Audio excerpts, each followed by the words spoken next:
السلام عليكم ورحمة الله. ازيكم يا بنات؟ عاملين ايه؟ يا رب تكونوا بخير. معاكم شيماء ابو بكر من مطبخ زمزم وبلال. نعمل كده النهارده فيديو كده. كان في متابعة طالبة مني يعني اعملها يعني طريقة الرز بالبصل بتاع السمك. فانا النهارده عملت لها كده ايه، طريقته سهلة جدا. نقول بسم الله اللهم صل وسلم وبارك على سيدنا محمد وعلى اله وصحبه اجمعين. بصوا يا بنات، احنا هنخرط بصلتين تلاتة كده على قد الكمية اللي انت هتعمليها. تمام، وهنحمرهم زي ما انتم شايفين. ما تخليهاش تحمر قوي اكتر من كده، علشان لما يجي يعني طعمه، بس يعني يجي طعمه كده تحس انك هيبقى مرر. فانت حاولي ما تحمرهاش اكتر من كده. بس كده حمرت البصل، وبتحطي عليه كمان شويه كمون وشويه ايه، ملح. ممكن تحطي شويه سكر كمان. تمام.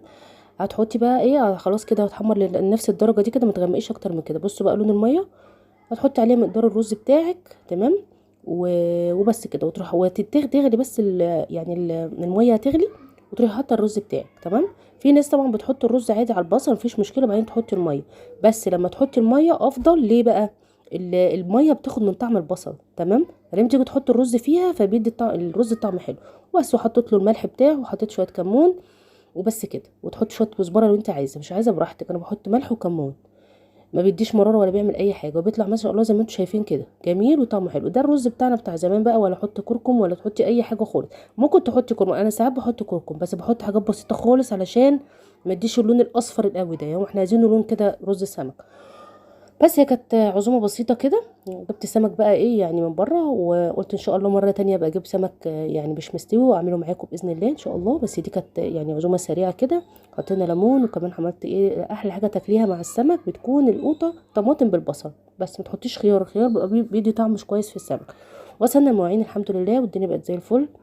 خلصنا. مرضيش اجيب بقى معاكم ايه المواعين، عشان انا مش بعرف يعني ما فيش مواضيع اتكلم معاكم فيها يعني. تمام. عايز يعني لما باجي اللي بشوفهم بيغسلوا مواعين كده بيقعدوا يتكلموا كتير، فانا يعني مش عارفه اتكلم معاكم في ايه الصراحه. فمش بعرف اتكلم كتير. فالمواعين دي عايزه كلام كتير يعني انتوا عارفين بقى. فبس، فانا اختصرت يعني غسيل المواعين، وخلينا الدنيا زي الفل ما شاء الله. بعدين قعدنا بقى كده ايه على وقت، شربنا الشاي بنعناع بقى بعد الشاي. بعد الشاي. شربنا الشاي بنعناع بعد السمك لازم طبعا. الشاي بنعناع بيبقى حلو يعني، عشان ما تشربيش ميه كتير. بس بعد كده بقى بتشربي زي ما انت عايزه. احنا بعد كده بنشرب شاي بلبن برضه لازم. برضه لازم نشرب شاي بلبن، بس الاول نشرب شاي ساده وبعد كده نشرب شاي بلبن. تمام. ده كان الغدا بتاعنا وكان يومي. انا بس حبيته اعمله عشان المتابعه كانت قايله لي عايزه يعني تعملي لي رز، فطبعا انا عملته لها هو على طول. ربنا يبارك لها. بس ان شاء الله هعمل معاكم مره كده السمك من اوله بقى هو ني، ونقليه مع بعض ان شاء الله ونظبطه باذن الله ان شاء الله. لو وصلتوا لحد كده ما تنسوش اللايك بقى، تشتركوا معايا في القناه والفيديو عجبكم. وبس كده. بصوا بقى ده كان ايه. ده كان ايه برضو ايه يعني. مش اخر النهار، ده كان يوم تاني. تمام. لان احنا اخر النهار بعد اليوم ده رحنا مشوار كده، هتشوفوا برضو معايا مصوراه. هنا كنت عملت لهم ايه مره بالليل كده، عملت لهم كانوا عايزين فطير. فقلت خلاص، كان عندي زبادي في التلاجة، وعندي كمان بقيه قشطه اللي انا حطيتها دي. معلش انا اسفه على الدوشه، انا قافله الشباك، ودي برضو دوشه الولاد في الشارع. معلش انا اسفه. حطيت هنا قشطه، معلقتين قشطه مثلا، وكوبايه زبادي، وحطيت برضو ايه 3 معالق زبده، وحطيت كمان شويه سكر. تمام. عشان ايه يديها كده ايه طعم حلو. تمام. إيه. بس كده قلبت بقى كل ده كويس كده قوي زي ما انتم شايفين، قلبته كويس خالص كده اهو. بصي بتقلبي كده كويس خالص. بتجيبي لفه جلاش، عايزه تزودي برضو براحتك. انا كانت عندي لفه عملتها، والفرشه دي كانت عشان تتوزعي بيها. بنتي كانت بتقول لي ايه ده يا ماما، قلت لها ده كذا كذا. إيه لازم هما اي حاجه بعملها خلاص لازم يقفوا بقى كده هو معايا في المطبخ. لو شوفوني بعمل حلويات اي حاجه، ايه ده يا ماما، اقول لهم كذا. خلاص بقى بيبقوا منتظرينه في ساعتها يعني، اقول لهم لسه هيستوي بيبقوا عايزينه بقى خلاص. فبس المهم اخدت بقى ايه الجلاش. عملت بقى طبقات كده اهو زي ما انتم شايفينها. خليت نص الورقه بره ونص الورقه جوه. تمام. وبتدهني بقى كل ما تحطي تدهني، توزعي كده زي ما انا بعمل. جربي يا بنات، اللي مش اول مره اعملها حلوه جدا جميله.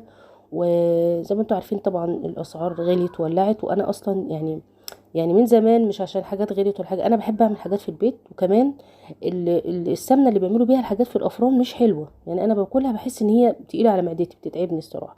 فطبعا لما تعمليها انت في البيت بقى، حتى لو عندك نوع زيت حلو كده مع قشره اللبن، مش شرط ما عندكش الزبده مش مشكله. عندك نوع يعني زيت نضيف. بتحطي برضو عليه الزبادي، وبتحطي عليه حته قشطه، دي بتغنيك عن الزبده.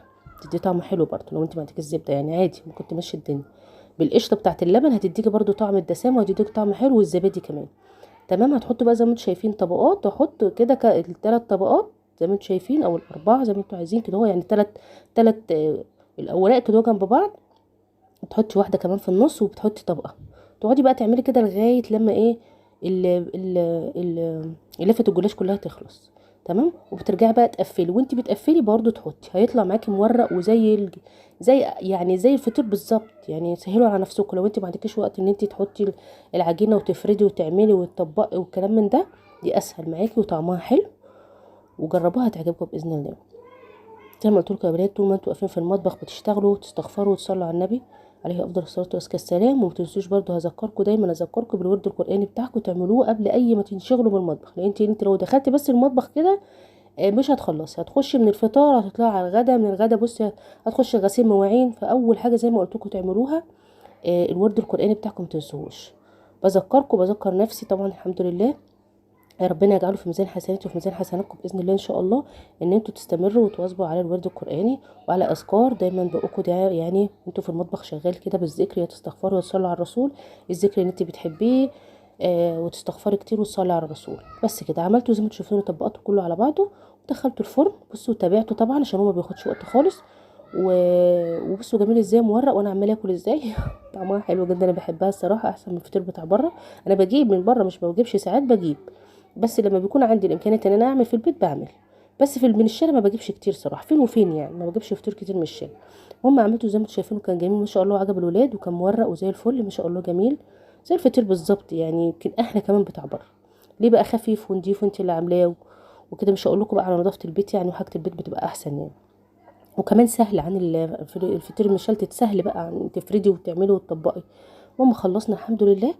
والمشوار بقى اللي قلت لكم عليه ده كانت رحت مع بنتي تكشف عشان عينيها، عندها عينيها الشمال كده بتحدف شويه. فالمهم لا، قلت بقى اروح عشان كان في حد كان قايل لي لا عادي هي صغيره ومش عارف ايه، وبنتي كانت كده. فالمهم انا عايزه اقول لكم ما تسمعوش كلام حد، لو انت شايفه ان بنتك فيها حاجه متغيره تجري على طول على الدكتور. انا برضو لما لقيتها برضو كده لسه لا عينيها متغيره، فقلت لا خلاص اكشف لها بقى. والحمد لله يعني، الحمد لله كل اللي يجيبه ربنا كويس. هتلبس نضاره علشان عندها عينيها الشمال تعبانه خالص. زي ما قلت لكم تيجي تتفرج بتركز كده في حاجه، العين الشمال بتحدف شمال، فاهمين عليا؟ النني بيجي شمال، فاهمين عليا؟ بيحدف شمال، فبتدي كده شكل مش مظبوط. فهو المهم قال لي عينيها تعبانه ولازم تلبس نضاره، وتعملي لها بقى تمارين لمده 6 شهور، تغطي العين اليمين ساعتين في اليوم، وتخليها على العين الشمال، على العين الشمال بس، عشان العين الشمال تبقى قويه يعني. تمام. بس والحمد لله على كل حال، وباذن الله ربنا يشفيها واللي زيها. والحمد لله كل ما جايب ربنا نعمه وفضل، الحمد لله رب العالمين. ده كان يومي، ده كان الفيديو بتاعي. ما تنسوش اللايك، ربنا يبارك لكم. السلام عليكم ورحمه الله.